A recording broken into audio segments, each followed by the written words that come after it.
কথা বলা মহাপাপ, মিথ্যা কথা বলিও সত্য কথা বলিও না। ভাই, এই বাংলাদেশে সত্য কথা বলা যাবে না, তাহলে বিনিয়োগ আপনি পাবেন না, আপনার নামে মিথ্যা মামলা হবে, আপনাকে গুম করে দেওয়া হবে। আপনি যত পারবেন মিথ্যা কথা বলবেন, দুর্নীতি করবেন, বুক ফুলাইয়া সগৌরবের সহিত ঘুরে বেড়াবেন, আপনার নামে কেউ একটা বাজে কথা বলবে না।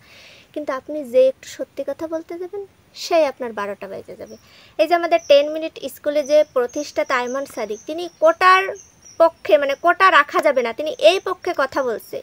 কেন বলছে? এজন্য তিনি 10 কোটি টাকা বিনিয়োগ হারাইছে গেল।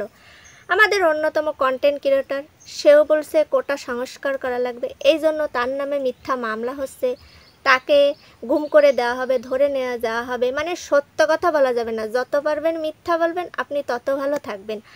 আর কতকাল এই যে বাপ দাদা যুদ্ধ করে গেছে, সেই যুদ্ধের ফসল তোমরা ভোগ করবা আর কতকাল? তোমাদেরও তো লজ্জা করা উচিত যে একই দুখন হাত দুখন পা একই সাথে পড়াশোনা করতেছি, সে মেধায় আমার সাথে পেরে উঠতেছেন, আমি কোটা দিতে আসছি, উপরের পোস্টে চলে যাচ্ছি। লজ্জা করে না? নিজেরাও তো একটু রাস্তা নেমে বলতে পারো যে আমরা কোটা চাই না, কোটার বিপক্ষে আমরা। কই, সে কথা তো একবারও বলো না।